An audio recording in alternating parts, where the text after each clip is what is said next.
Selamat bertemu anak-anak, apa kabar kalian semua? Hari ini kita akan lanjut pembelajaran kita tentang pewarisan sifat.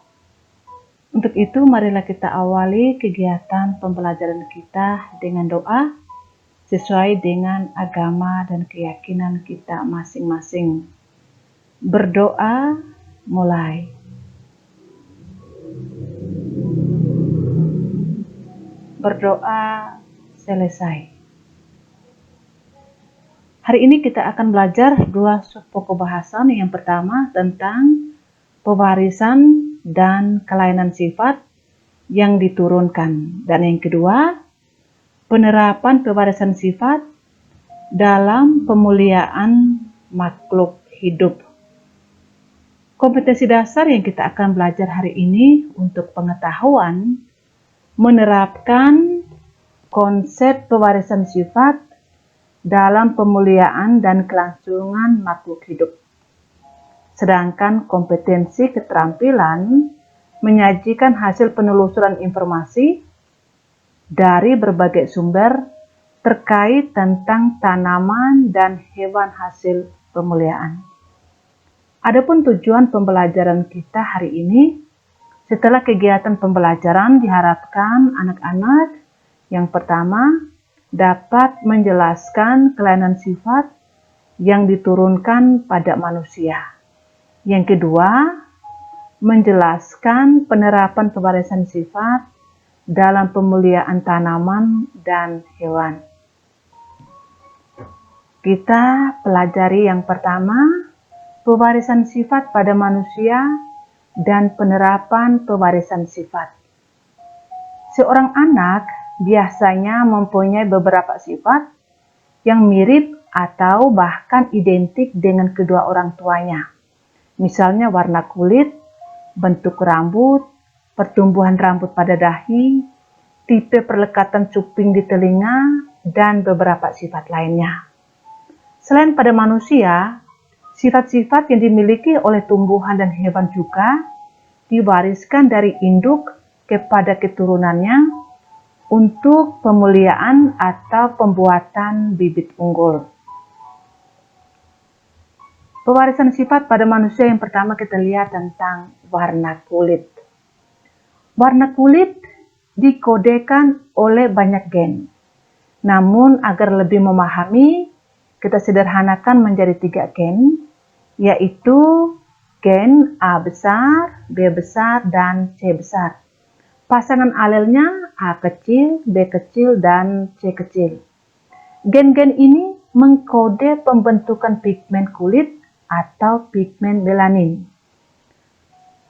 Orang yang memiliki genotipe homozigotominan A besar, B besar, B besar, C besar, C besar, memiliki kulit sangat gelap. Sedangkan orang yang memiliki genotipe homozigot resesif A kecil, B kecil, B kecil, C kecil, C kecil, memiliki kulit terang. Sedangkan orang yang memiliki genotipe heterozigot A besar, A kecil, B besar, B kecil, C besar, C kecil, memiliki kulit sawo matang. Sehingga anak-anak yang memiliki kulit putih sudah mengetahui genotipenya seperti apa, yang memiliki kulit sawo matang juga memiliki genotipe seperti apa. Kalian sudah mengetahui pelajaran yang kita belajar hari ini. Yang kedua, cuping telinga. Cuping telinga atau daun telinga dikodekan oleh gen G. G besar. Pasangan alelnya G kecil. Orang yang bergenotipe G besar atau G besar G kecil memiliki cuping telinga terpisah. Seperti pada gambar di sini, gambar A. Ini adalah cuping telinga. Sedangkan orang yang bergenotipe G kecil memiliki cuping telinga melekat. Gambar B di sini, ini cuping telinga melekat. Selanjutnya, bentuk rambut. Bentuk rambut dikodekan oleh gen C besar. Pasangan alelnya C kecil. Orang yang bergenotipe C besar memiliki rambut keriting. Ini pada gambar yang pertama ini. Pada gambar A. Sedangkan orang yang bergenotipe C kecil memiliki rambut lurus. Nah, pada gambar B. Sedangkan orang yang bergenotipe C besar C kecil memiliki rambut ikal atau sering disebut dengan rambut ombak. Sekarang kita lihat bentuk rambut pertumbuhan pada dahi.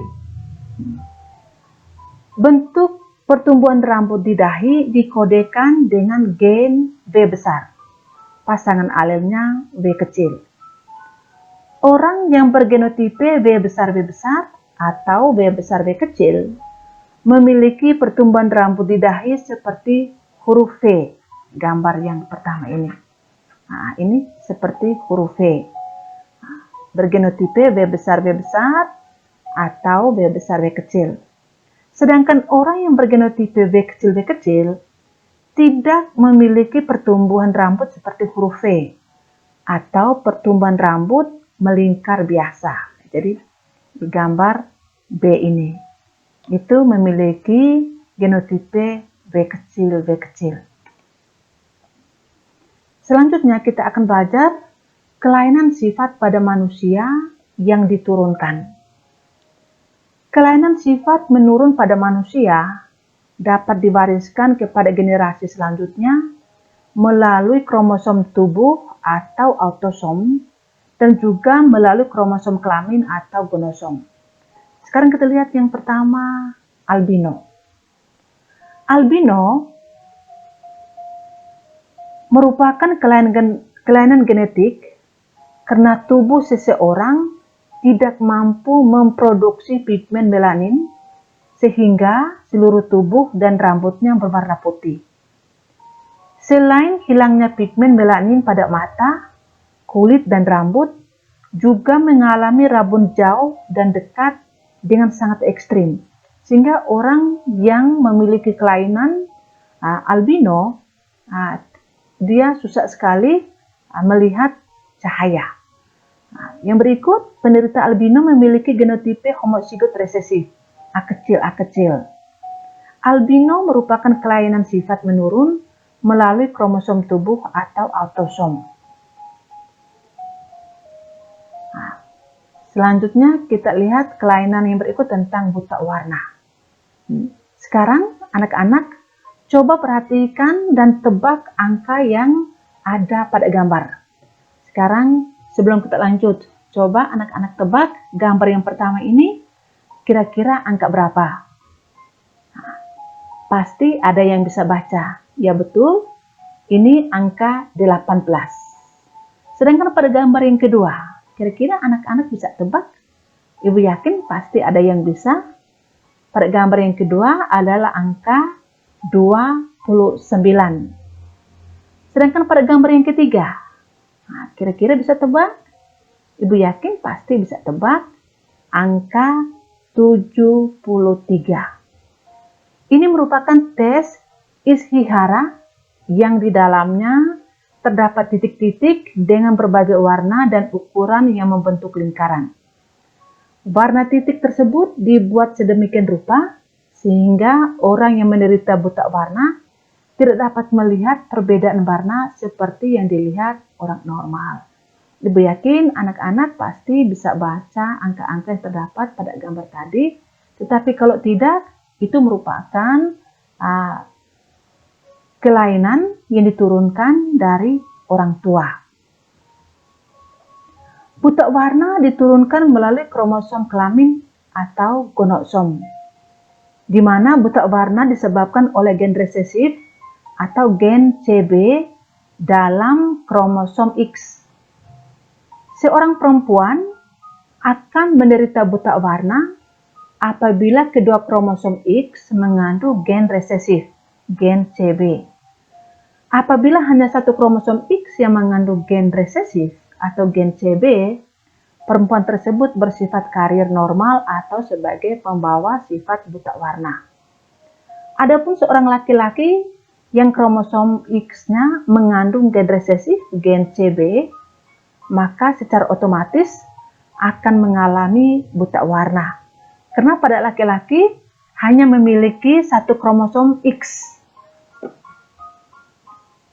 Sekarang kita lihat tabel genotipe dan fenotipe buta warna. Untuk jenis kelamin perempuan di mana genotipenya XX, berarti dia normal. Dia tidak buta warna. Sedangkan yang genotipenya XX pangkat CB, berarti dia sebagai pembawa atau normal karier. Sedangkan apabila kedua kromosom X, di sini X pangkat CB, X pangkat CB, berarti wanita tersebut mengalami buta warna.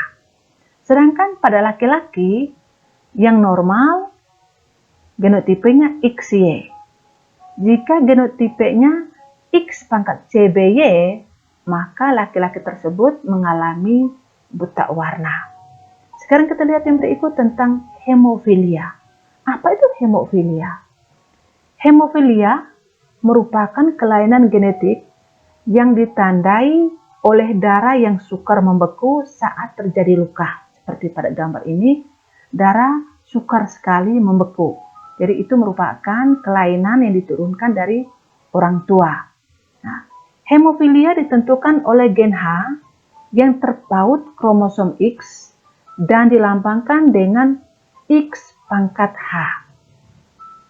Kita lihat tabel genotipe dan fenotipe hemofilia. Untuk perempuan normal, genotipenya XX. Sedangkan untuk perempuan pembawa hemofilia atau normal karier, itu genotipenya X pangkat HX. Atau ada buku lain dia bilang XX pangkat H, itu sama. Sedangkan X pangkat H merupakan wanita hemofilia, biasanya meninggal saat dilahirkan. Sedangkan laki-laki yang memiliki genotipe XY, berarti tidak mengalami kelainan hemofilia atau normal. Sedangkan X pangkat HY berarti laki-laki tersebut merupakan hemofilia. Karena dia terpaut kromosom X. Sekarang kita lanjut yang berikut. Penerapan pewarisan sifat dalam pemuliaan makhluk hidup. Yang pertama, pewarisan sifat dalam pemuliaan tanaman. Anak-anak sekalian pasti pernah mendengar varietas padi hibrida dan jagung hibrida.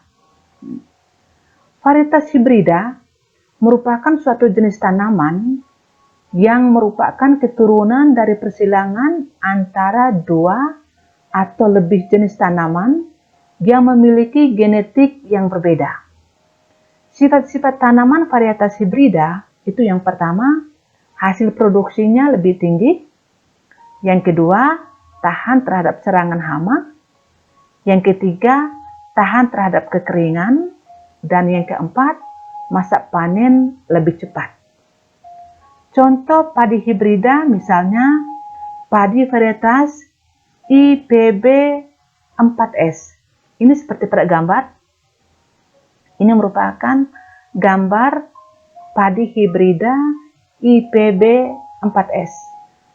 Padi hibrida lainnya seperti IR64, YAPO, Arise, Intani, PPH, dan beras prima, dan juga masih ada padi hibrida lainnya.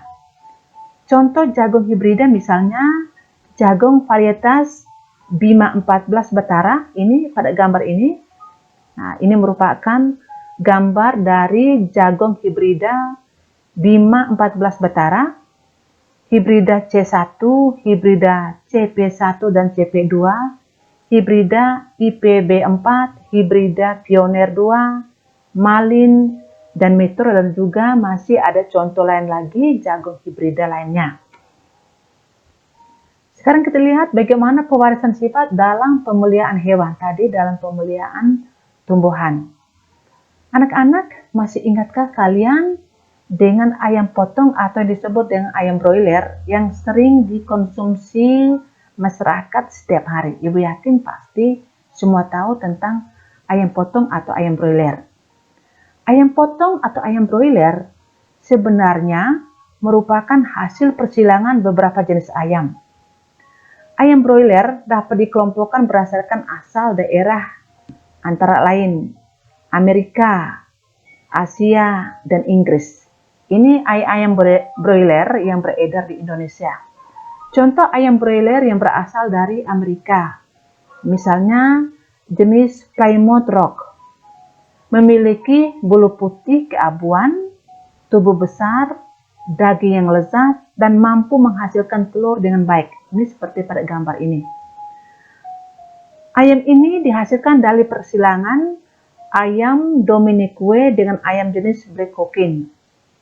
Yang kedua, misalnya ayam dari Asia, jenis Brahma yang berasal dari India. Kemudian ayam yang berasal dari Inggris, misalnya jenis Cornish.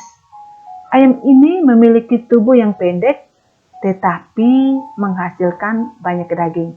Jadi itu beberapa jenis ayam broiler yang beredar di Indonesia. Untuk penilaian keterampilan, anak-anak akan mengerjakan situs Ayo Kita Kerjakan Proyek pada buku siswa halaman 160 sampai 162. Untuk melacak sejarah kesehatan keluarga. Anak-anak harus baca petunjuk dari buku itu, lalu kerja, diskusikan dengan orang tua untuk menggali informasi dari orang tua, harus dengan santun, menyampaikan kepada orang tua apa maksud anak-anak melakukan kerja proyek itu, baca baik-baik, ada petunjuk jelas pada buku. Kemudian, anak-anak sekalian harus tulis terlebih dahulu identitas dan keterangannya pada lembar kotak informasi kesehatan keluarga. Lalu dari lembar kotak informasi kesehatan keluarga itu masing-masing tempel pada pohon sejarah keluarga itu yang terdapat pada halaman, itu contohnya pada halaman 162. Ibu kasih contoh di sini, misalnya ini merupakan lembar kontak informasi kesehatan keluarga yang terdapat pada halaman 162. Misalnya nama anggota keluarga, hubungan keluarga, misal di sini hubungan keluarga nama yang pertama misalnya kita coba mengidentifikasi kakek misalnya. Kakek di sini, misalnya nama kakek siapa kita tulis, kita siap. Nanti anak-anak boleh ketik atau boleh tulis tangan, boleh. Misalnya yang pertama nama kakek, hubungan keluarga misalnya ayah dari ibu atau ayah dari bapak, tanggal lahir, informasi kesehatan keluarga, nanti bisa tanya pada ayah atau pada ibu, kira-kira kakek itu mengalami menyangkut kesehatan, informasi kesehatan dari kakek apa, ada penyakit jantung, kanker, stroke, diabetes, asma, osteoporosis, tekanan darah tinggi, kolesterol tinggi, dan sebagainya. Nanti kalian tambah di sini. Kemudian apakah perokok, ya atau tidak, apakah sudah meninggal, ya atau tidak. Kalau sudah meninggal, umur meninggalnya pada usia berapa dan penyebabnya apa. Ini misalnya ayah dari mama, kemudian lanjut nenek, berarti ibu dari mama. Kemudian lanjut lagi dari orang tua dari bapak. Ini kakek dan nenek, orang tua dari bapak, kakek dan nenek, orang tua dari mama.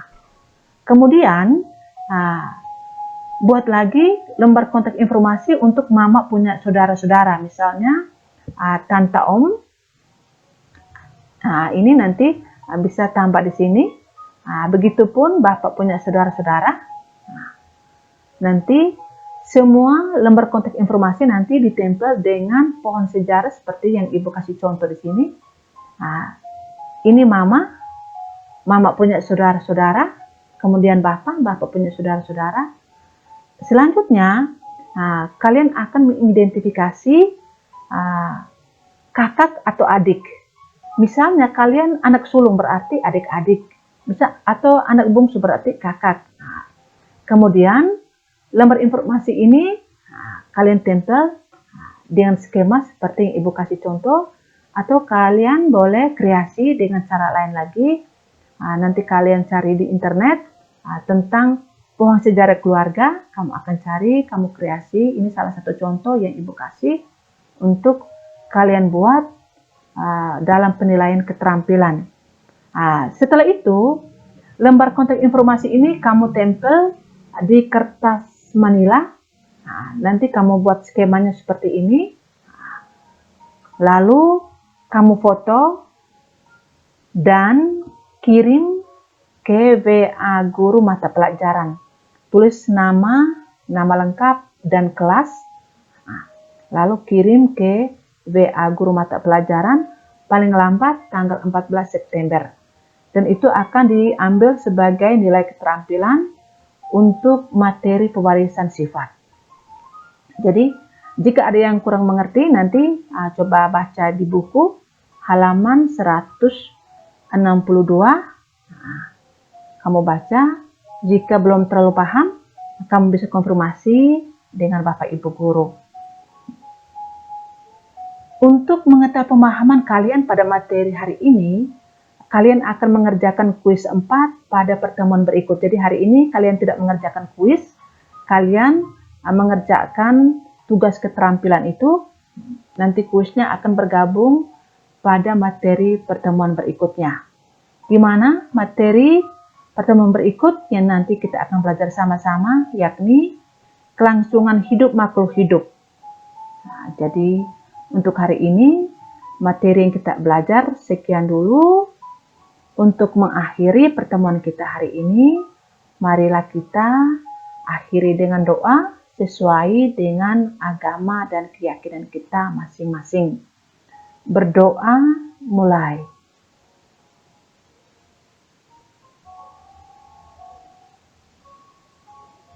Berdoa selesai. Sekian dan terima kasih anak-anak. Sampai jumpa pada pertemuan berikutnya.